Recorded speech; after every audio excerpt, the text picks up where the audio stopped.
Apa ciri-ciri mereka yang darahnya sudah mulai rusak, pembuluh darahnya sudah mulai tersumbat?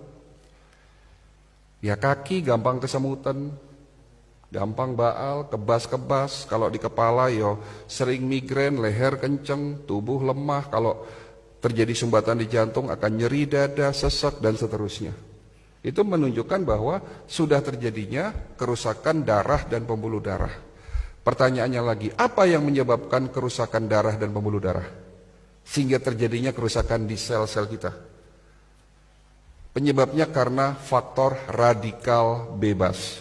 Tolong ini diperhatikan, ini penting sekali ilmunya. Radikal bebas. Radikal bebas itu satu molekul yang kehilangan pasangan elektronnya, sangat reaktif, kalau nempel di sel, sel kita rusak. Entah itu sel darah merah, entah itu sel darah putih, di mana sel darah putih kita tahu sebagai antibodi tubuh kita, entah itu di pembuluh darah. Kalau terjadinya kerusakan di pembuluh darah, ya akan terjadi peradangan. Ini bahaya sekali. Kalau terjadinya peradangan atau inflamasi terjadi di pembuluh darah kita. Ini yang menyebabkan pembuluh darah kita menjadi rusak. Yang pada akhirnya kolesterol, zat-zat sisa itu mengendap di tempat terjadinya peradangan tadi. Sehingga terjadi yang namanya plak atau sumbatan pembuluh darah. Nah, radikal bebas itu terbentuk akibat proses oksidasi. Tolong perhatikan lagi. Oksidasi ini apa? Oksidasi itu contohnya kalau di luar sana besi berkarat. Berarti tubuh kita bisa karatan, ya. Proses oksidasi terjadi secara alami, Bapak Ibu sekalian. Di saat kita bernafas, beraktivitas, saya berbicara, bahkan kita tidur terjadi proses oksidasi. Ya. Karena manusia tidak bisa menghindari proses oksidasi, Allah sudah menciptakan obatnya ada dalam tubuh kita.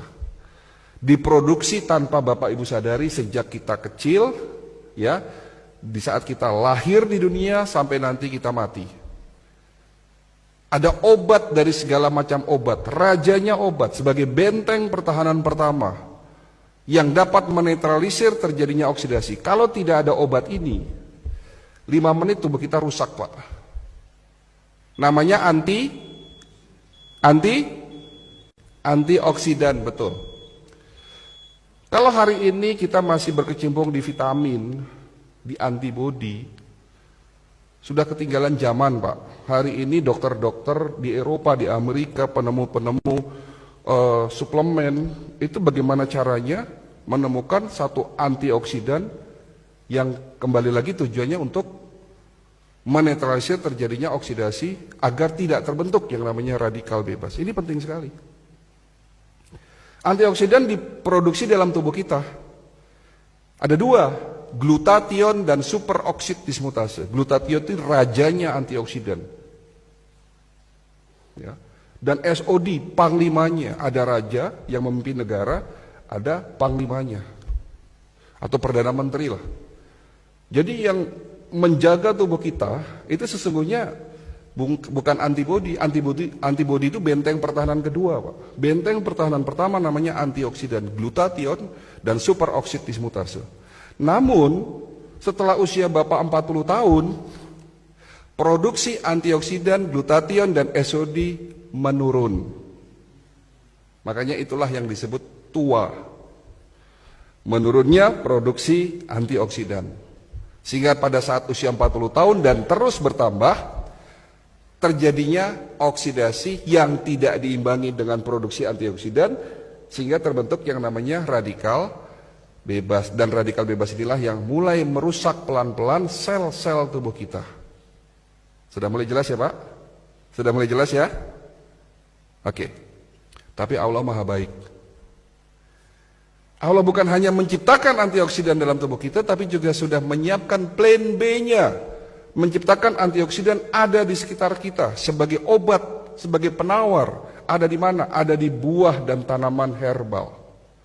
Yang di mana antioksidan itu disebut sebagai prajurit-prajurit antioksidan. Jenisnya ada ratusan. Contoh, resveratrol, antioksidan yang dapat mencegah dan mengobati penyakit darah dan jantung, stroke. Ada di buah yang berwarna merah keungu-unguan. Buah apa itu? Anggur, blueberry, strawberry, buah delima. Terong bukan buah, Pak. Ya. Tapi ada juga buah yang banyak mengandung antioksidan resveratrol. Selain itu juga banyak mengandung antioksidan lainnya. Tapi mungkin buah ini dianggap sebelah mata oleh kita. Padahal ini rajanya buah yang ada di Indonesia. Mungkin kalau delima susah, blueberry susah. Tapi buah ini ada di Indonesia. Namanya buah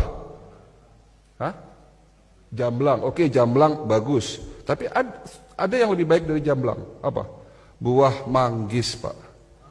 Kapan terakhir makan buah manggis?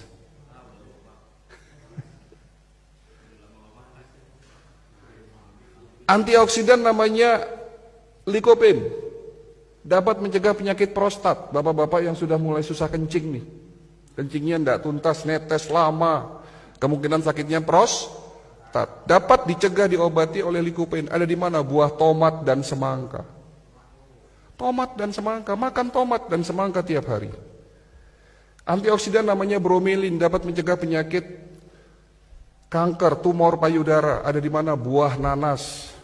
Bilang sama ibunya di rumah kalau pengen tidak kena penyakit kanker payudara, makan nanas tiap hari. Dan nanas juga dapat mencegah penyakit osteoporosis karena mengandung kalsium yang sangat tinggi.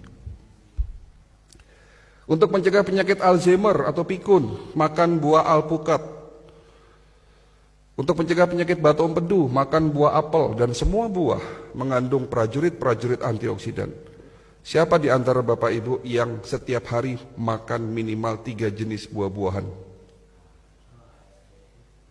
Siapa di antara Bapak Ibu yang dalam waktu 1 minggu tidak makan goreng-gorengan? Siapa di antara Bapak Ibu yang di rumahnya tidak punya mie instan? Yang di rumahnya tidak punya mie instan, tunjuk tangan. Dan siapa di antara Bapak Ibu yang sudah meninggalkan gula pasir?